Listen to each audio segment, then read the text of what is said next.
Hello my friends, आप सुन रहे हैं हमारी कहानी द वैम्पायर एपिसोड 33। तो चलिए कहानी को आगे बढ़ाते हैं।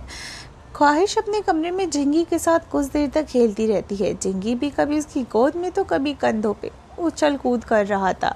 उसके साथ खेलते खेलते कुछ देर के बाद झिंगी सो जाता है। तब वहीं आरव ख्वाहिश को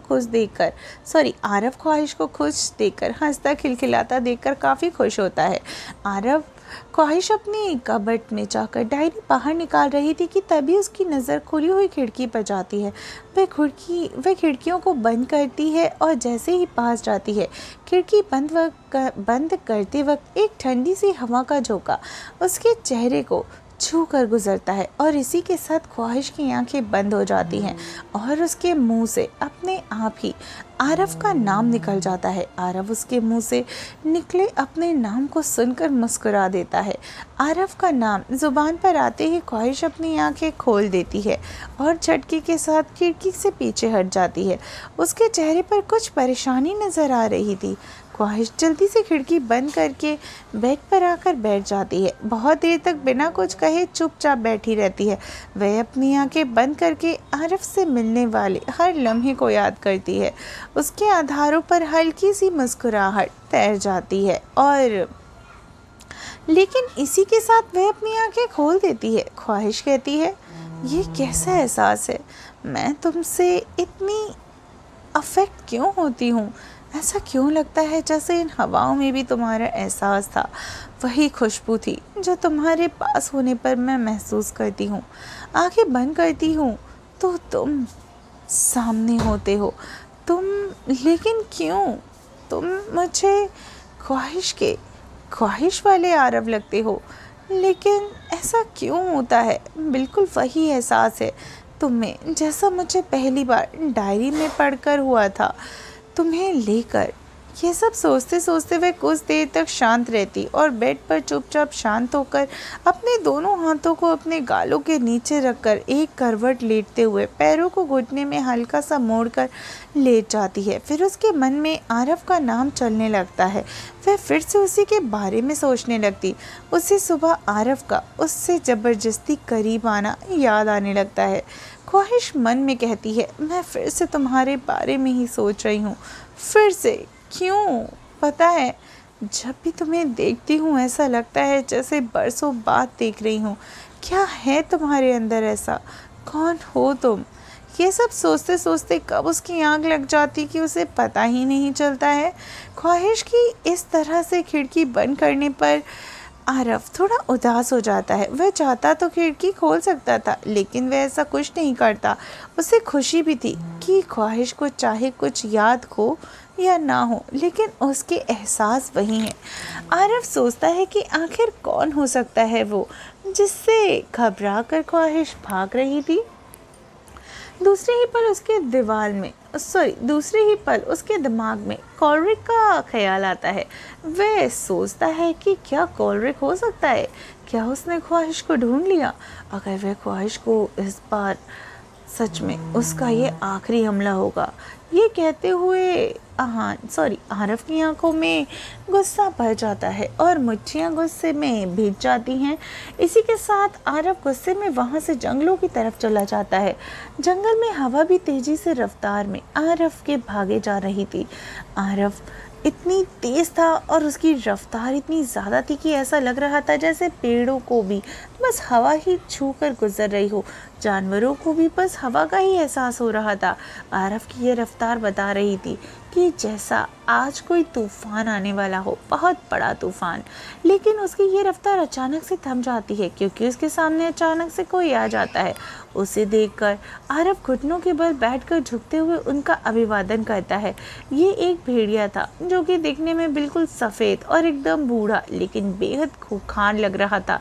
लेकिन उसकी आंखें बता रही थी कि उसने अपने जीवन में बहुत कुछ देखा है। बहुत सारे युद्ध और विनाश की कहानियाँ उसकी आंखें बता रही थी। आरव ने झुककर अभिवादन करने पर वह अपने मानव रूप में आ जाता है। वह बूढ़ा भेड़िया कहता है, आरव मेरे बच्चे उठो। तुम आज जो करने जा रहे हो उसका अभी वक्त नहीं आया है। मेरी उम्र मेरे तजुर्बे से भी ज़्यादा है। मैंने अपने जीवन में इतने बरस देखे हैं, उस वक्त से जब तुम्हारे पिता वाल्दिस का जन्म भी नहीं हुआ था, मैंने हमारे देवता को अपनी इन आँखों से देखा है। उनके संरक्षण में हम सब बहुत खुश थे, लेकिन आज इस तरह तुम्हारे सामने आने का कारण बस यही है कि मैं तुम्हें बता सकूं कि अभी जो तुम करने जा रहे हो उसका वक्त नहीं आया है। बरसों इंतज़ार किया है हम सब ने उस वक्त का, और अभी हमारा इंतज़ार ख़त्म नहीं हुआ है। तुम अभी उसे मार नहीं पाओगे। इन बूढ़ी आँखों को आज से नहीं, सब कुछ बिखर जाने से, उस पल से ही उस आने वाले वक्त की प्रतीक्षा कर रही हैं। तुम अभी लौट जाओ, क्योंकि तुम जिसका अंत करने जा रहे हो उसका अंत अभी नहीं आया। तुम्हें बस अभी उसके साथ होना है, तुम्हारी पत्नी के पास। उसे तुम्हारे साथ की बहुत ज़रूरत है। वो अभी अपने जज्बातों से ही लड़ रही, जबकि उसे अभी यह भी नहीं पता कि उसके मन में तुम्हारे लिए जो है उसकी वजह क्या है। उसके अतीत के कोई साया बाहर आया है, बस तुम्हें उसे पहचानना है। वो कौन है? आरव, जिसकी आंखें इस समय गुस्से और अंगारों से दहक रही थी, आरव कहता है, गॉलरिक को आज ही मार देना होगा, इससे पहले कि वो मेरी ख्वाहिश तक पहुंच जाए।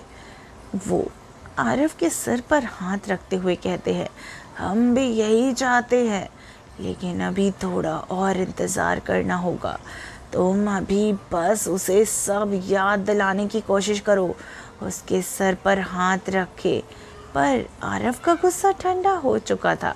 आरव की आंखें फिर से वही दर्द झलकने लगता है। आरव उनसे कहता है, बाबा, अगर आप मुझे अभी नहीं रोकना चाहते हैं तब मैं कुछ नहीं करूँगा। मैं इस वक्त लौट रहा हूँ। इतने सालों के बाद आपको देखकर मुझे बहुत अच्छा लग रहा है। आपने सब कुछ बिखरते हुए अपनी आँखों से देखा, फिर रोका क्यों नहीं? वो कहाँ चले गए थे? क्या वो बस कहने भर के लिए हमारे देवता हैं? वो उससे रोकते क्यों नहीं हैं अपने लोगों को तकलीफ़ देने से? वो कहते हैं, हमें यकीन है एक दिन वो ज़रूर लौटेंगे।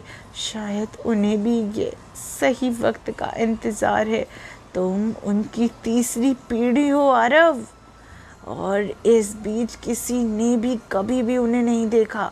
शायद इसके पीछे कोई बहुत बड़ी वजह होगी। उनकी बातें सुनकर आरव शांत हो चुका था। वो वहाँ से तो चला जाता है। आरव उन्हें जाते हुए देखता है और वहाँ से जागते हुए कहीं जंगल की धुंध में गायब हो जाते हैं। आरव वहाँ से उसी गति से वापस ख्वाहिश के पास वापस आता है जिस गति से वो यहाँ से गया था। खिड़की को थोड़ा खोलते हुए ख्वाहिश को सोता देखकर वो वहाँ से चला जाता है, क्योंकि अब सुबह भी तो होने वाली थी। क्या है इस लड़ाई की वजह जो इतनी पीढ़ियों के बाद भी खत्म नहीं हुई? आखिर कौन थे ये और किसके बारे में बात कर रहे थे? और ये देवता, आखिर कौन है देवता? आज आपको आरव के पिता के बारे में थोड़ा सा पता चला, लेकिन अभी पास्ट में बहुत कुछ बाकी है जहां आपको इस नफरत, बर्बादी और लड़ाई की असली वजह के बारे में पता चलेगा। चलिए मिलते हैं कहानी के अगले एपिसोड में। तब तक इंतज़ार करिए हमारी इस रोमांच और सस्पेंस से भरी इस नई कहानी जिसका नाम है द वैम्पायर। हमारी ये पहली कहानी से बहुत अलग है, क्योंकि इस कहानी में आपको भरपूर सस्पेंस मिलने वाला है और थ्रिल्ड भी। तो चलिए मिलते हैं कहानी के अगले एपिसोड में। मैं हूँ जान और आप सुन रहे हैं हमारी कहानी द क्रूएल।